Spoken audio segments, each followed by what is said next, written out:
Antes de ler o texto, é bom a gente pensar, como que eu creio em Jesus? Qual é a minha crença? Ela é baseada em quê? A minha fé em Cristo, o meu seguir a Cristo, é baseado em quê? Tem algumas coisas que nós temos colocado como suporte para que a nossa fé seja mais fortalecida ou não? Bom, esse texto está dentro de todo um contexto, mas ele vai falar alguma coisa sobre essa questão de os judeus olharem para Jesus e não verem nele aquilo que eles desejavam ver. E talvez seja esse o Cristo que muitas vezes nós vamos formando e moldando para a nossa fé. O Cristo que vai atender algumas expectativas especiais na minha vida. E quando isso não acontece, não que Cristo não atenda a algumas necessidades, né? Mas se for só isso, é pouco. Se Cristo não for, de fato, a sua suficiência, não for no ato dele ter morrido na cruz pelos meus pecados e dado vida novamente para mim, se isso não for suficiente, fica perigoso. As minhas bases ficam perigosas. Uma hora ela pode ruir e eu posso cair. Se nós fundamentamos nossas relações, nosso casamento, por exemplo, em uma pessoa ou em algumas coisas, é muito perigoso, porque são pessoas e são coisas. Uma hora elas fraquejam, elas ruem, então nós caímos. Por isso que quando a nossa fé está exclusivamente em Cristo como Senhor e Salvador, há uma base para isso. Ela está bem fundamentada. Então, diante das circunstâncias da vida, a minha fé permanece inabalável. A minha fé permanece firme, porque ela está bem fundamentada em Cristo Jesus como meu Senhor e Salvador, Messias de Deus, o Filho de Deus que veio ao mundo para me salvar. No texto que nós vamos ler, João 10, de 22 até 42, final do capítulo 10, a outra metade. Pense nesse texto, talvez, tendo em mente Jesus, o Filho de Deus e Messias Redentor, que nós precisávamos. Jesus, o Filho de Deus e o Redentor, eu posso até colocar mais uma palavrinha aí, o Redentor suficiente, que nós precisávamos. Isso aconteceu, meus irmãos. Mas não é bem isso que acontece no texto, quando nós vamos ler agora, e você vai perceber. Aqui, pelo menos 2 pontos eles devem ser observados nessa discussão que a gente vai perceber nesse texto que vamos ler, e que se trava entre os judeus que estavam ali, mestres farisaicos, ou fariseus, mais parte do povo em geral, e Jesus Cristo. E se trava uma conversa, ela vai se estender, aliás, ela já vem lá de trás, pelo menos do capítulo 5 em diante. Você vai ver isso muito no capítulo 14, e assim não para, é quase que incessante. 2 coisas devem ser destacadas nesse texto, pelo menos a gente observa de forma muito clara. Primeiro, são 2 rejeições desses homens que conversam com Jesus naquele momento. Não foi uma conversa muito amistosa, mas há essa conversa. Primeiro, é a rejeição de Jesus Cristo como o Messias. A gente vai ver isso nos versículos iniciais até o 31, do 22 ao 31. A rejeição de Jesus Cristo como o Messias, o ungido de Deus. E na segunda parte, do 32 em diante, a rejeição de Jesus Cristo como Filho de Deus. É por isso que eu fiz a pergunta que fiz no comecinho. Como que a sua fé está fundamentada em Cristo? Baseada em quê? No que Ele fez? No martírio? No que Ele pode fazer para te beneficiar hoje e amanhã nesse mundo? Nas suas coisas? Ou de fato a sua fé está fundamentada no Cristo que morreu na cruz e te deu vida novamente? Isso tem que ser bem distinto para nós. Mas vamos lá no texto, a partir do verso 22, diz assim, do capítulo 10 do Evangelho de João, Evangelho de Jesus, escrito por João. Celebrava-se em Jerusalém a festa da dedicação, era inverno. Jesus passeava no templo, no pórtico, de Salomão. Então os judeus o rodearam e disseram: até quando você nos deixará nesse suspense? Se você é o Cristo, diga francamente. Jesus respondeu: já falei, mas vocês não acreditam. As obras que eu faço em nome de meu Pai dão testemunho de mim. Mas vocês não creem, porque não são das minhas ovelhas. As minhas ovelhas ouvem a minha voz. Eu as conheço e elas me seguem. Eu lhes dou a vida eterna. Jamais perecerão e ninguém as arrebatará da minha mão. Aquilo que meu Pai me deu é maior do que tudo, e da mão do meu Pai ninguém pode arrebatar. Eu e o Pai somos um. Os judeus, mais uma vez, pegaram pedras com a intenção de apedrejá-lo, mas Jesus lhes disse: tenho mostrado a vocês muitas obras boas da parte do Pai. Por qual delas querem me apedrejar? Os judeus responderam: não é por obra boa que queremos apedrejá-lo, e sim por causa da blasfêmia. Pois sendo você apenas um homem, está se fazendo de Deus. Jesus disse: não está escrito na lei de vocês, eu disse, vocês são deuses? Se ele chamou deuses aqueles a quem foi dirigida a palavra de Deus, e a Escritura não pode falhar, então como vocês dizem que aquele que o Pai santificou e enviou ao mundo está blasfemando, só porque declarei que sou filho de Deus? Se não faço as obras do meu Pai, não acreditem em mim. Mas se faço e vocês não creem em mim, creiam pelo menos nas obras, para que vocês possam saber e compreender que o Pai está em mim e que eu estou no Pai. Então, tentaram outra vez prendê-lo, mas ele se livrou das mãos deles. Novamente, Jesus se retirou para além do Jordão, para o lugar onde João batizava no início, e ali permaneceu. E muitos iam até ele e diziam: João não fez nenhum sinal, mas tudo o que ele disse a respeito deste homem era verdade. E naquele lugar, muitos creram nele. É interessante quando ele fala João, ele está falando de João Batista. Eu estou pegando esse finalzinho que eu não vou me deter muito nele. E quando eles lembram que João disse uma porção de coisas de Jesus, e é isso mesmo, João veio para isso. Ele foi o precursor do Salvador. E ele anuncia o Salvador. E uma das coisas que ele faz, que ele diz é o quê? Eis o Cordeiro de Deus, que tira o pecado do mundo. Ele diz mais: é bom que ele cresça e que eu diminua.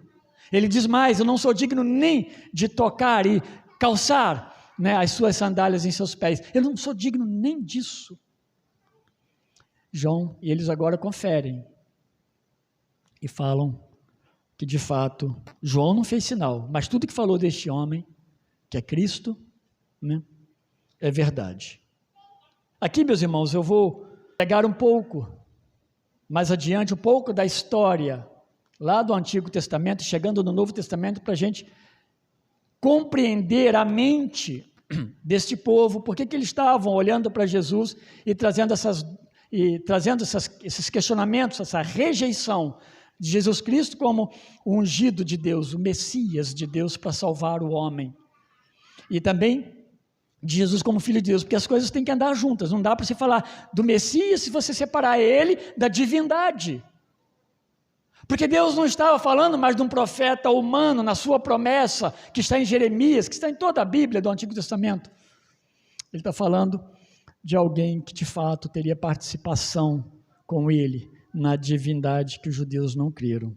O momento, meus irmãos, em que Jesus ele está tendo essa conversa com esses judeus, o momento é da festa da dedicação, tá?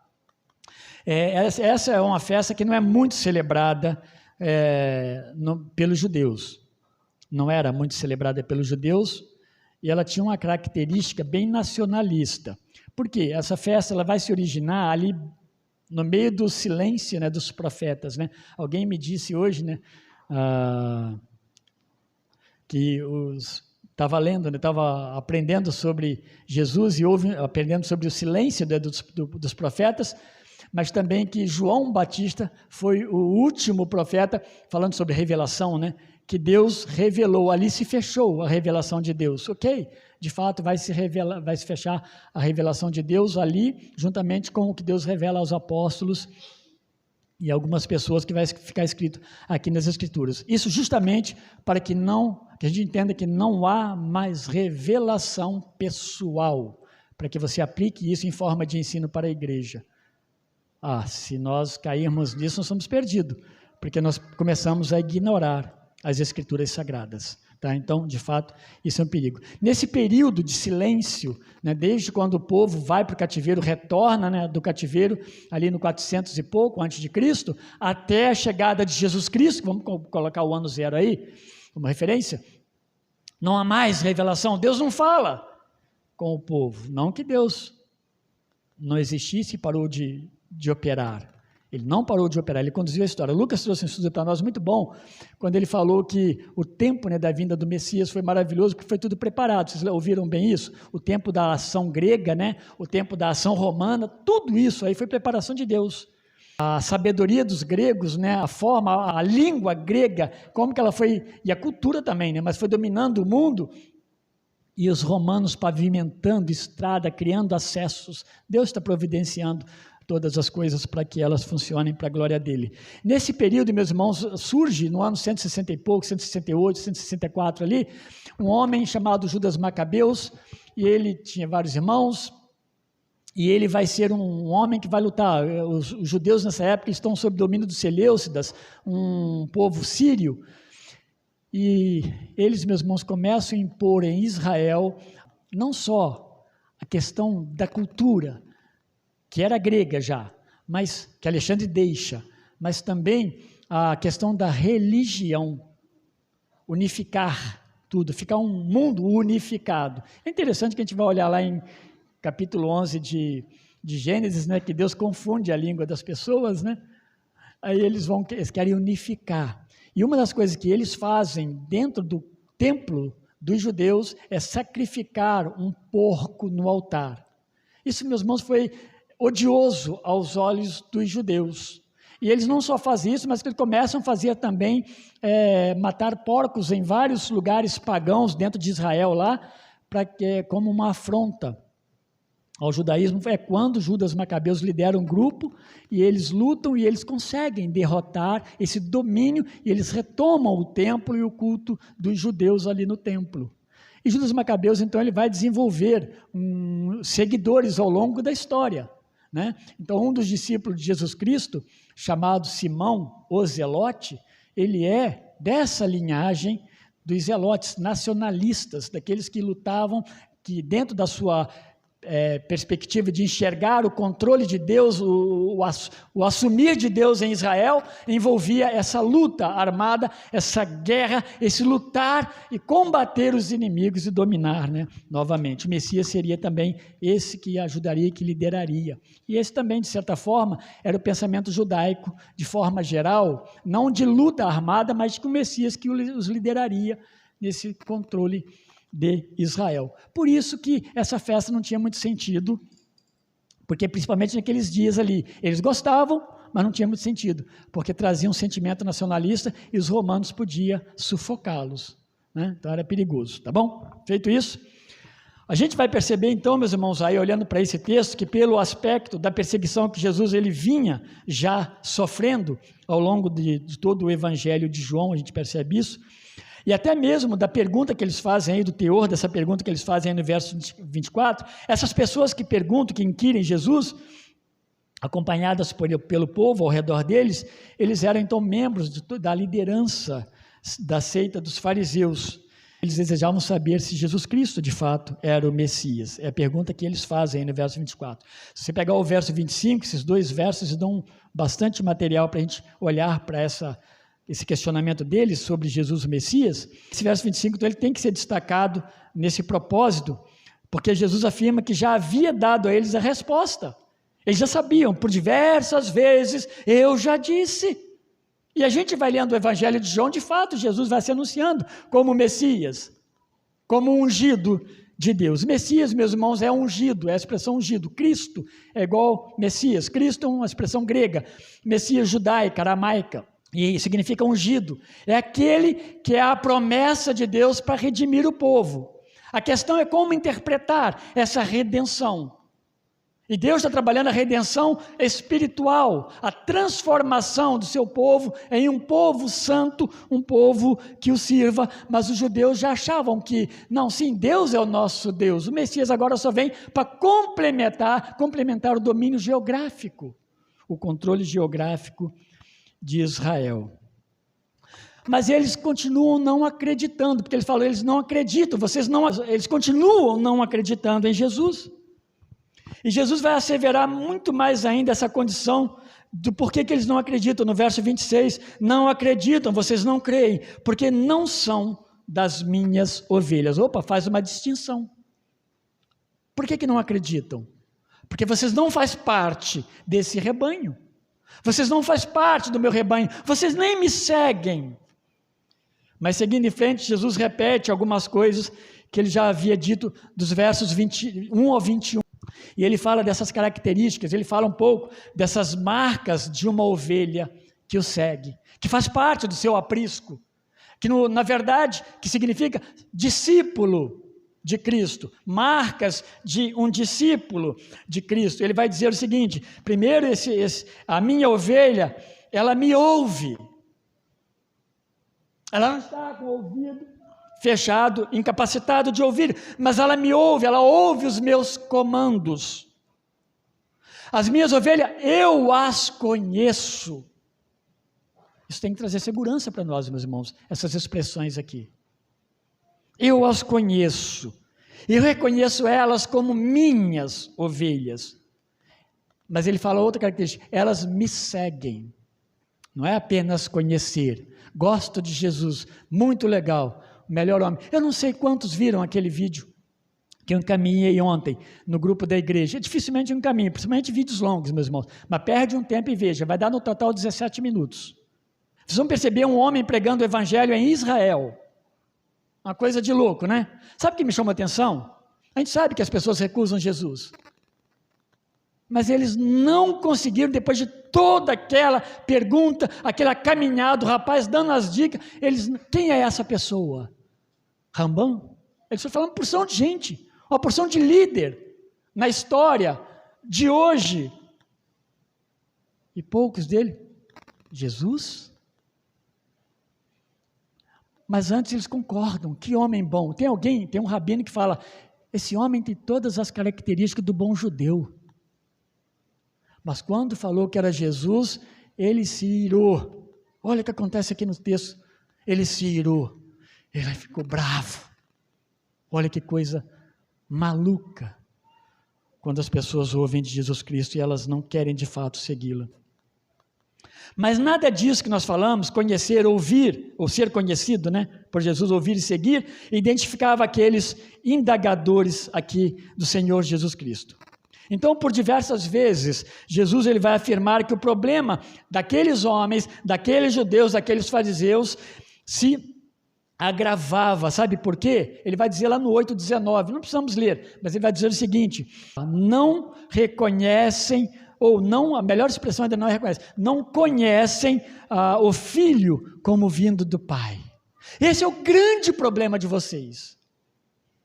Vocês não conhecem o Filho como vindo do Pai. Sabe por quê? Porque vocês não conhecem o Pai.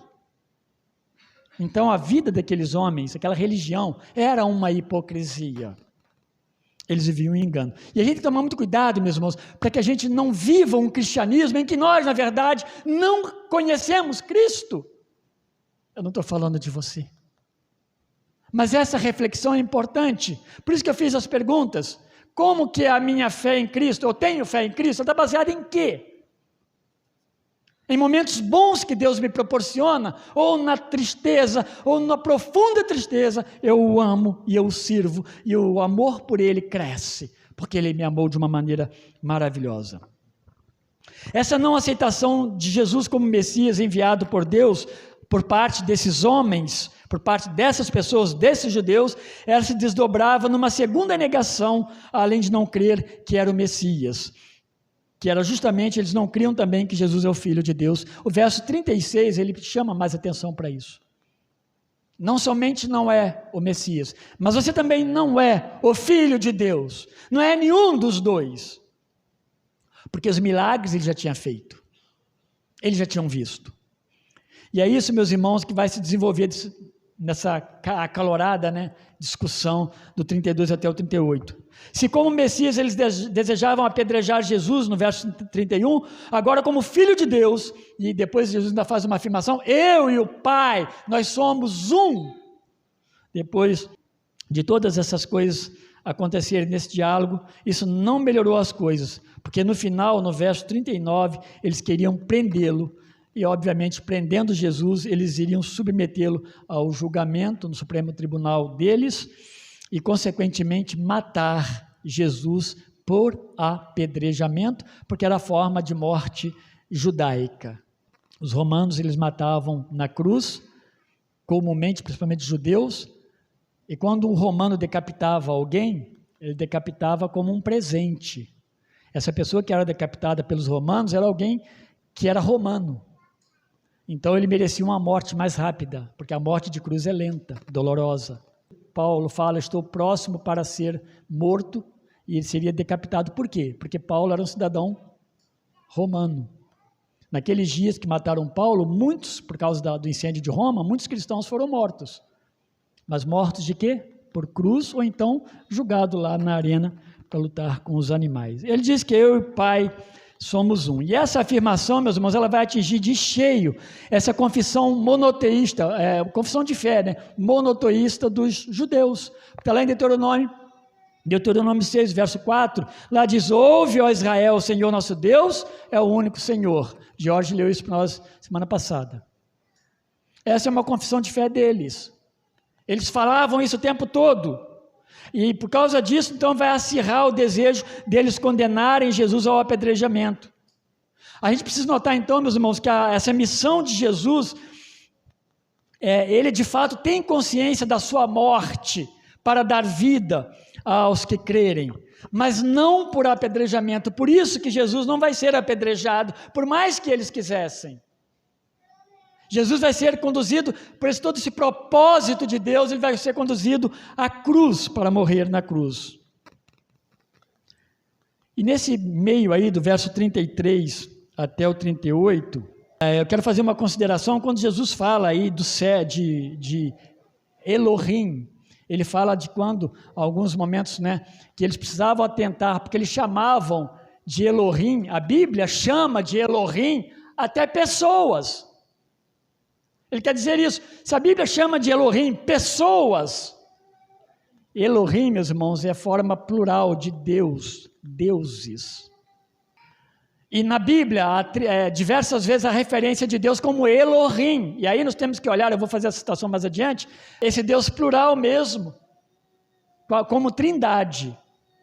Mas ele fala que, se a Bíblia fala, e ele está fazendo uma referência ao Salmo 82, se a Bíblia chama pessoas, servos de Deus, pessoas pecadoras, quem eram essas pessoas? Eram juízes, a categoria de juízes que julgavam, eram chamados de Elohim, era uma forma de chamar eles de um líder como deuses, mas não que eles eram deuses como Deus, tá?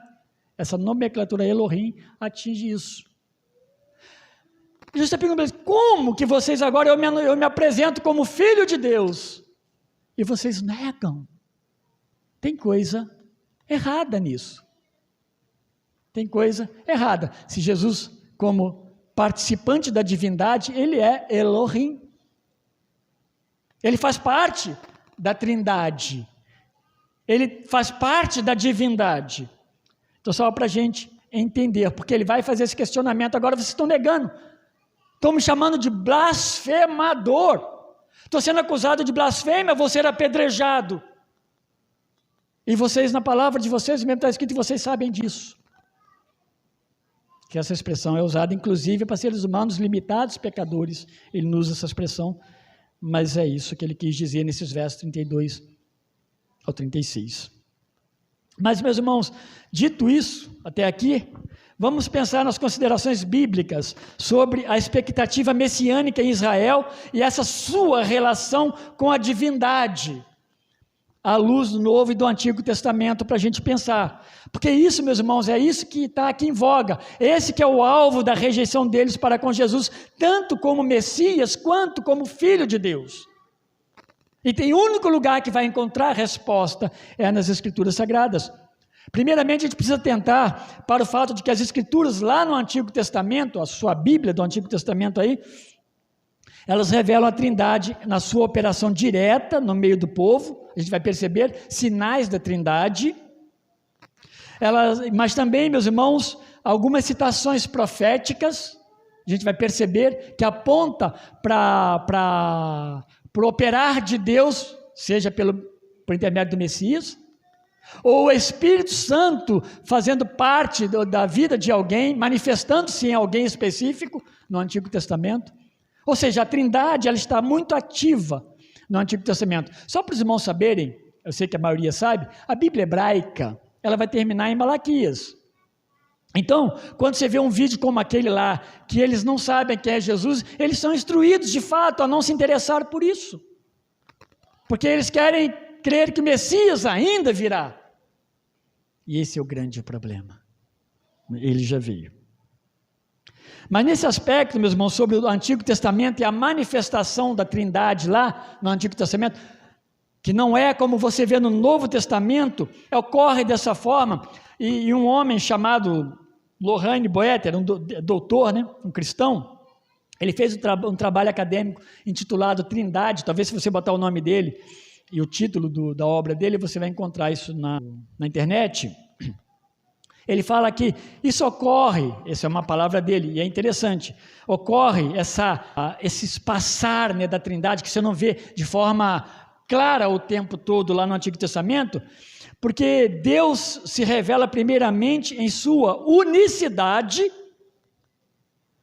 por um cuidado, a fim de não agravar a tendência israelita para o politeísmo. Então esse é um trabalhar de Deus, gradativo. A gente vai saber que quando Abraão é chamado, ele estava onde? Estava lá em Ur dos Caldeus. E como que era a família de Abraão? Idólatra. Tinham deuses, imagens. Eram pagãos. Então a tendência ao paganismo era intensa. O Egito todo pagão. O mundo ao redor era um mundo pagão.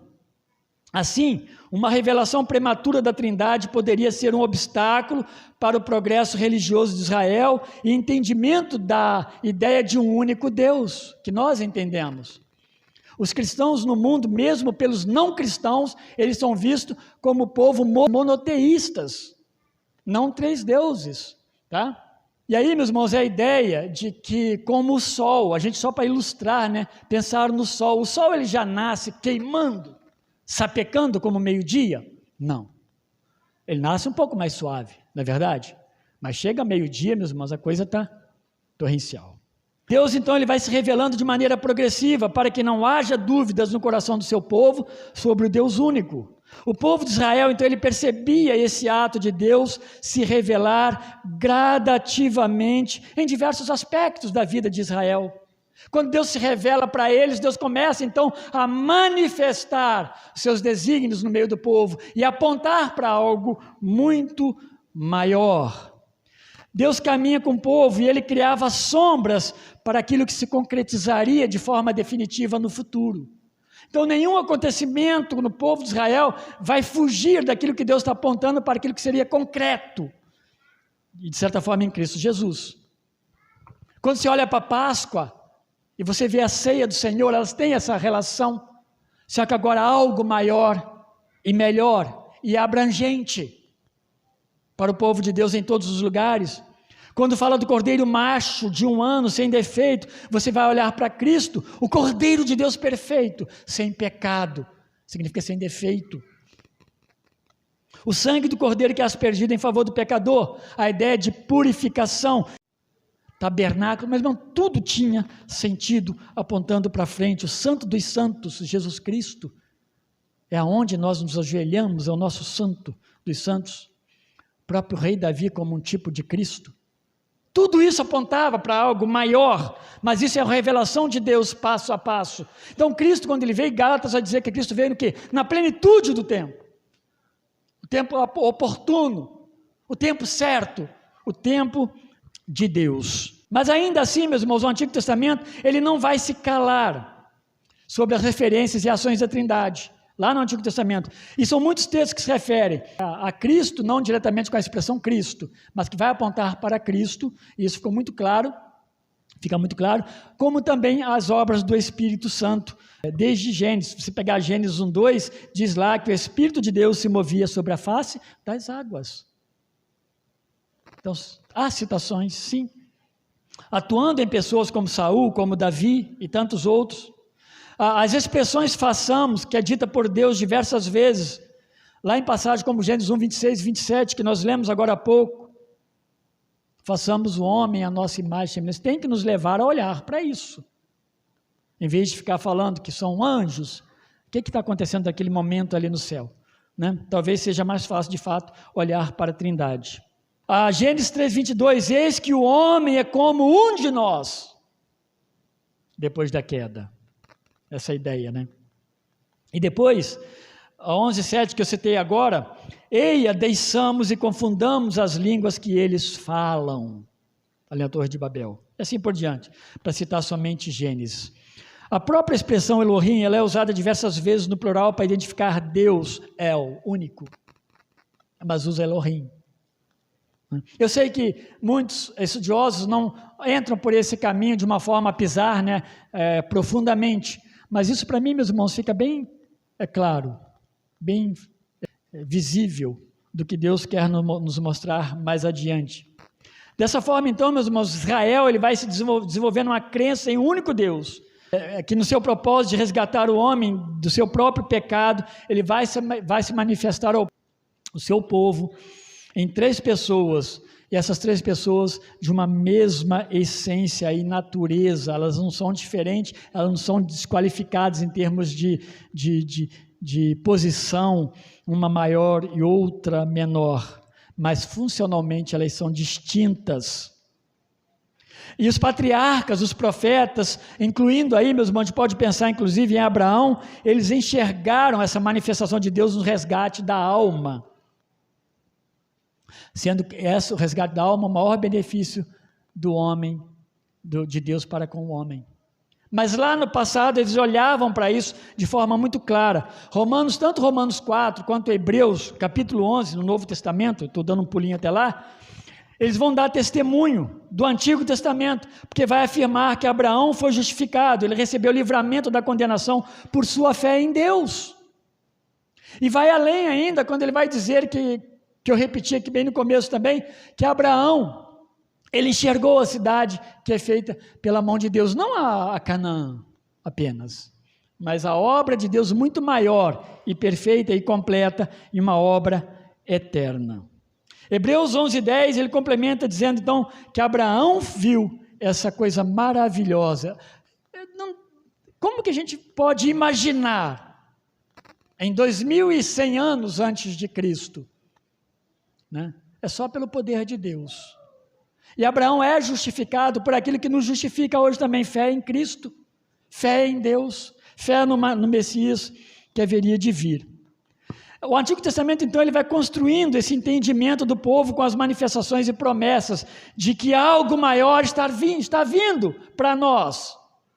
E essa é a construção que Deus vai fazendo ao longo da história do povo de Israel, para que nós também a compreendamos. Então, meus irmãos, vai ser aquilo que Jeremias vai dizer lá em 31, do verso 31 também, e subsequentes.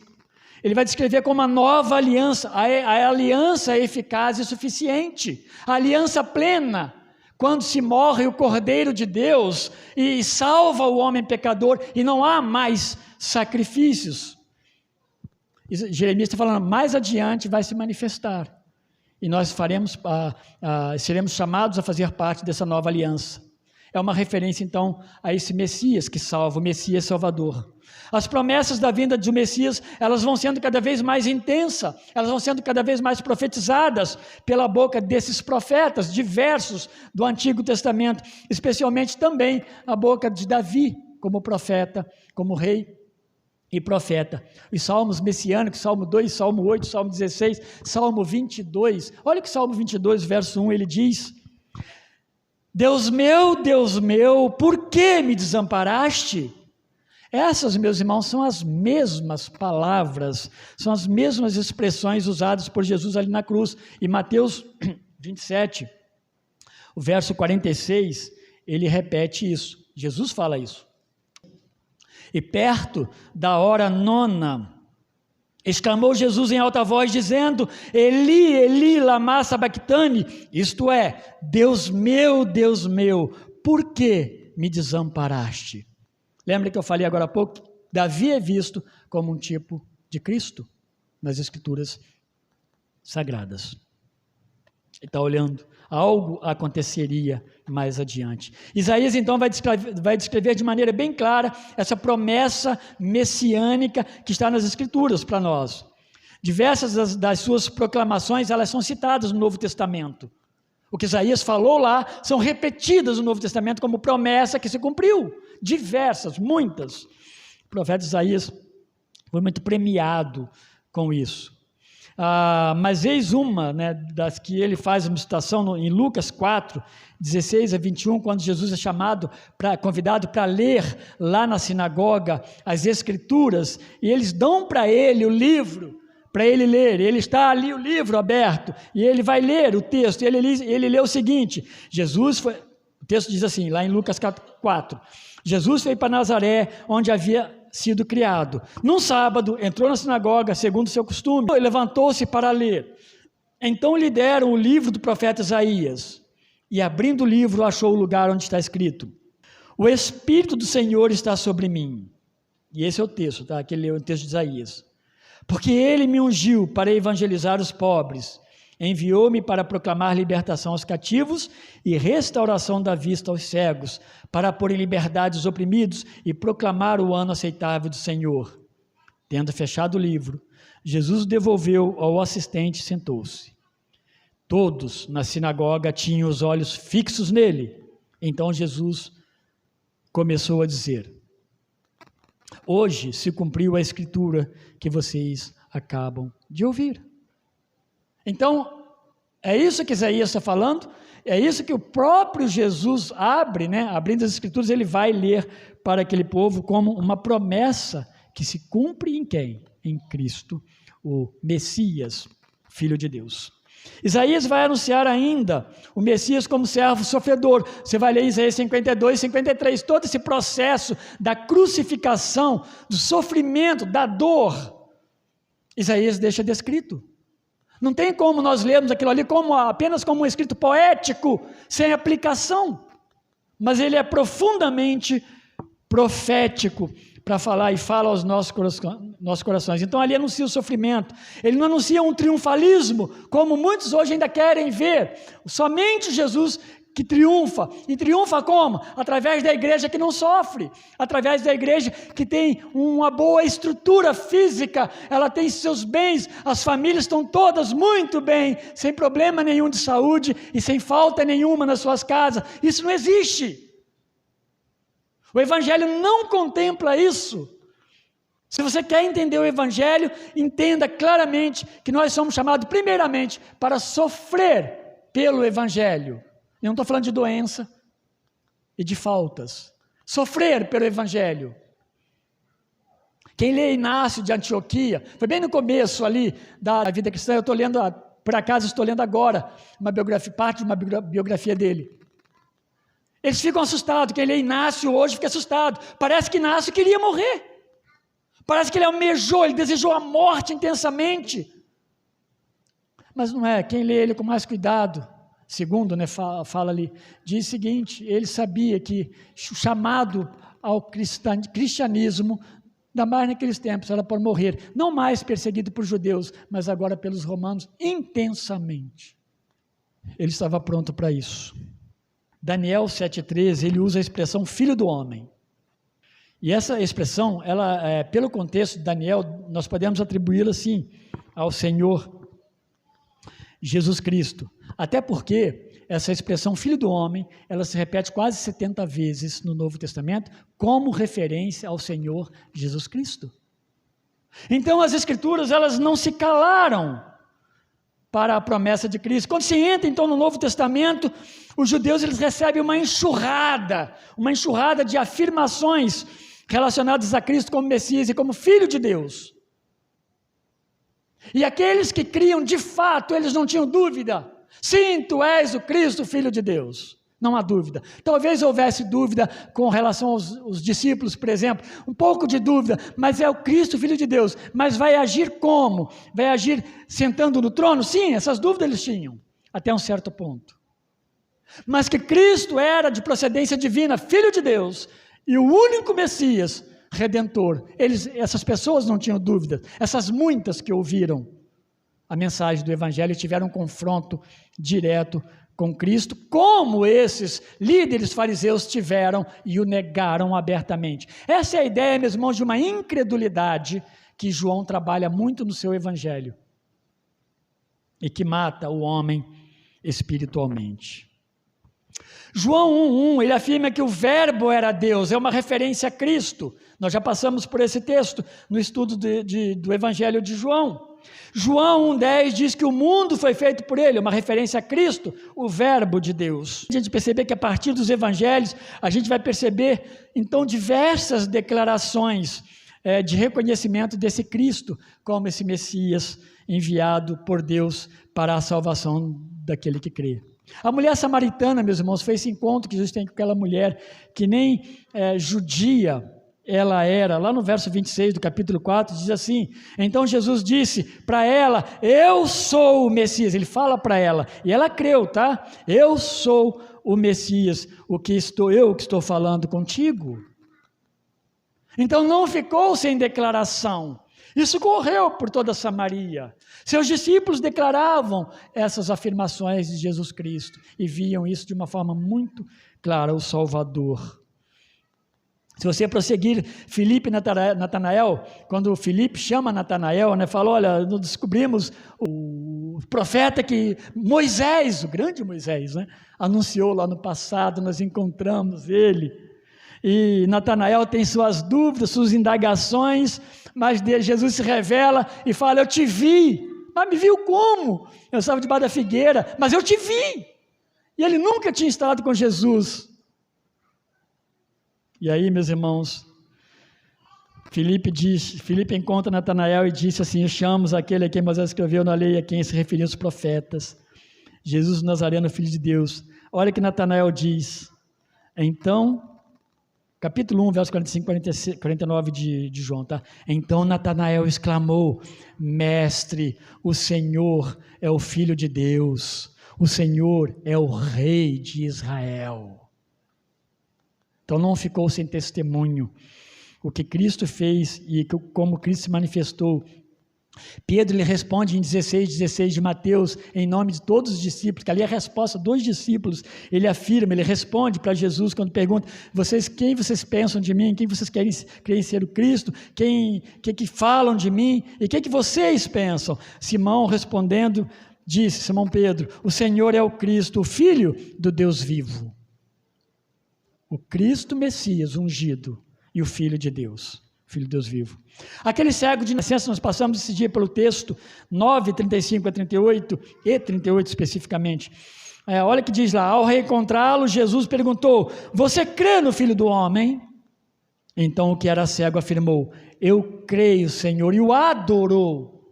O Senhor como Deus, e a adoração que é devida a Deus, ele vai dar a Jesus Cristo, o Filho de Deus. João Batista, ele declara, em João 30, 31, ele faz duas declarações interessantes. Quem vem das alturas certamente está acima de todos. Quem veio do céu está acima de todos.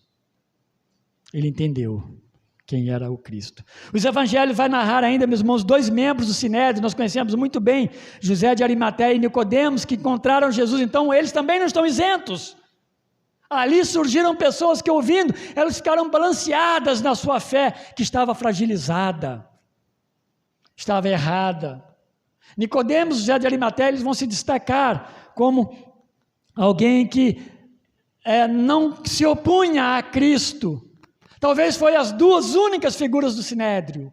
Falam que Não dá para saber o tamanho da fé, se foi uma fé de conversão, nós não sabemos. Vemos os atos deles ali, o texto um dos textos da Bíblia, são vários textos que se referem aos dois, vai dizer que José ele era um discípulo secreto de Jesus Cristo, José de Arimateia.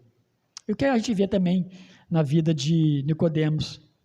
Então o que acontece nesse texto, de 22 até 42 de João 10, é que esses homens eles tinham conhecimento dos milagres de Jesus Cristo, e Jesus apela para que esses milagres ao menos os façam apontar para Deus, no verso 38. Olhem para os milagres, e que isso faça apontar para Deus os milagres que vocês estão falando que reconhecem, e possam ver então nesse reconhecimento desses milagres, a unidade entre eu e o Pai. É isso que Jesus está falando para eles. Mas esses homens, eles desprezaram os apontamentos das Escrituras e eles firmaram suas convicções em projetos religiosos, pessoais. Eles já estavam rebocados. Rebocado não de reboque, mas rebocado de massa. Estavam tampados, concretados, com uma fé, não fé, mas com uma religiosidade que não se permitia mais olhar para quem estava na frente dele como Salvador e Filho de Deus. O Messias, então, que eles desejavam, triunfalista, talvez como Judas Macabeus deixou, né, a proteção da religiosidade, mas não a fé que de fato salva a pessoa. Ou seja, como se eles estivessem dizendo, nós não temos pecados para que precisemos de um salvador de almas, o Messias que diz filho de Deus e blasfema. Bastava eles consultarem a linhagem de Jesus. Sabe por quê, meu irmão? Tinha a linhagem, o templo tinha a linhagem, todas as linhagens. O templo vai ser destruído só em 70, depois de Cristo. E em 70, de fato, é perdido essas documentações, mas eles tinham tudo. E era o tempo deles olharem e perceberem que Jesus, de fato, é o Filho de Deus. E é por isso que Jesus vai falar no João 5, 39 e 40, ele vai dizer o seguinte: vocês examinam as Escrituras, porque julgam ter nelas a vida eterna, então vocês viverão eternamente, e são elas mesmo que testificam de mim. Então vocês acham que vão viver eternamente olhando para as Escrituras, vão encontrar nelas, elas falam de mim, e sem Jesus, de fato, não há vida eterna. Ele termina dizendo, contudo vocês, olha só, não querem vir a mim para ter vida, não querem, isso é uma ação do homem, é a incredulidade que afasta o homem de Deus, de Jesus, da salvação, e o conduz à perdição, a viver eternamente sob a ira de Deus. Vale lembrar, meus irmãos, que Jesus ali em João 14, eu não vou ler o texto, ele reúne os discípulos e ele diz que ele é o único caminho para Deus. Basta nós lembrarmos, eu sou o caminho, a verdade e a vida. Ninguém vem ao Pai senão por mim. É o único meio de retorno, de reconciliação. E no verso 7 do capítulo 14, ele diz que se eles conhecerem Jesus, ele fala para os seus discípulos, eles conhecerão o Pai que é Deus. E agora eles estão tendo a oportunidade de conhecer a Deus, porque eles estavam vendo o Filho que é Cristo. Está ali no capítulo 14 de João, você pode ler todo esse texto, você vai encontrar isso lá. Em João 3, eu estou partindo já para o final, meus irmãos, mas a gente precisa pensar nisso aqui como uma forma mais completa. Em João 3, de 16 a 19, depois dessa conversa com Nicodemos, esse que eu falei agora, um dos líderes dos fariseus, Jesus declara o seguinte, preste atenção, olha, porque Deus amou o mundo de tal maneira que deu seu Filho unigênito para que todo aquele que nele crê não pereça, mas tenha a vida eterna. Ele continua, porque Deus enviou o seu Filho ao mundo, não para que condenasse o mundo. Eu creio que Nicodemos está ouvindo isso aqui, nesse momento aqui, tá? Mas para que o mundo fosse salvo por ele, não para condenar, mas para salvar. Quem nele crê, não é condenado, mas o que não crê, já está condenado, porque não crê no nome do unigênito Filho de Deus. E a condenação é esta: a luz veio ao mundo, mas os homens amaram mais as trevas do que a luz, porque as suas obras eram más. O texto aqui de João 10, então, ele termina dizendo que após essas declarações de Jesus como Messias, enviado para salvar, e o Filho de Deus, a sua unidade com o Pai, eles desejavam prendê-lo, verso 39. A gente já citou isso, que prender aqui é prender para apedrejar e matar. Jesus vai para um lugar mais distante lá. Esses homens eram os homens de Jerusalém. O peso da condenação de Cristo estaria ali em Jerusalém. E ele vai para outro lugar, mas diz também que houve alguns que se creram nele. Sempre, meus irmãos, quando nós olhamos para esse creram nele, fica mesmo a interrogação de se foi uma crença para a salvação, se houve uma transformação de vida. Quando não há transformação de vida, as pessoas se apoiam nelas mesmas. Cristo é apenas algo simbólico. Então, por exemplo, se elas estão passando por enfermidade, que é coisa muito comum no nosso meio, né? E se essa enfermidade não passa, ou pelo menos não passa em determinado tempo, começa a nascer uma descrença, começa a nascer apelos, elas começam a buscar uma porção de coisas. Não se assustem quando nós falamos de pessoas evangélicas, do meio evangélico, que saem e frequentam até centro de macumba, porque elas querem ser libertadas do seu mal de qualquer maneira. E se lá há libertação, Deus está lá. Isso tem que fazer nos entender o quê? Qual é a essência do Evangelho e da mensagem, da Boa Nova? A essência é que Cristo veio ao mundo para salvar o pecador. E como é que ele salva o pecador? Ele vem ao mundo sem pecado, né? Cumpre a lei, toda a lei, faz milagres, e ele vai para a cruz, a morte de cruz, o que Isaías fala do sofrimento, e ao morrer na cruz, ele sela de uma vez por toda o poder da morte, ele tira o poder da morte e da condenação. A morte no sentido físico, o homem morreria e daí seria condenado. Agora, com Cristo morrendo na cruz no nosso lugar, acabou a condenação. O homem ressuscita, porque Cristo ressuscitou também. E 1 Coríntios 15 descreve bem isso aí, o Evangelho. O que é o Evangelho? Então, ele ressuscita, nós ressuscitaremos com ele. E viveremos eternamente. O Evangelho é isso, essa é a boa nova. Por que nós queremos outras coisas? Por que se Deus não opera outras coisas? Eu não sou um crente feliz, porque eu não compreendi, talvez, claramente o Evangelho Salvador. O Evangelho que transforma de dentro para fora. Agora, eu creio, e você crê também plenamente, nesse Cristo que transforma de dentro para fora, como a essência do Evangelho da salvação e da igreja, e que opera de uma forma maravilhosa no seio da igreja, do seu povo, cuidando da sua alma, dando vida, dando subsistência no dia a dia, curando e dando o que ele desejar fazer. Tudo para quê? Para a glória dele. Tudo para a glória dele. A doença e a saúde. A fartura e a falta. Então, se nós queremos seguir a Cristo, precisamos olhar primeiramente, e esse é o passo inicial, é do Filho de Deus que morreu na cruz pelo nosso pecado, o Messias de Deus, o ungido do Senhor, que morreu na cruz pelo meu pecado e pelo seu pecado, te deu vida novamente, alegrou o seu coração, ampliou a sua visão, você viverá eternamente, porque ele venceu a morte e te deu vida novamente. Louvado seja Deus por isso. Vamos orar. Nosso Deus, muito obrigado, meu Pai. A nossa confissão de fé é que o Senhor, Pai querido, por amor, por nos amar de uma maneira tão maravilhosa, o Senhor, ó Deus, se manifestou neste mundo como o Filho de Deus, morreu na cruz pelos nossos pecados, nos deu vida novamente. Nós confessamos isso, Pai, como base para a nossa fé. Nós cremos em tudo isso, nós cremos que Jesus é o Filho de Deus. Nós cremos que Jesus é o nosso Salvador suficiente. Nós cremos, meu Deus, que o Senhor um dia virá, voltará e recolherá os seus. Ó Deus, assim então viveremos eternamente com o Senhor. É nisso que nós cremos.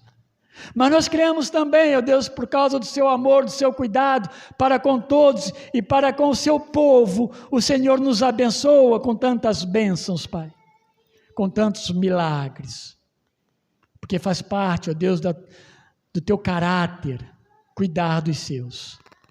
E cuida até daqueles, ó Deus, que não te confessam, que é a graça comum, que todos se recebem parte dela.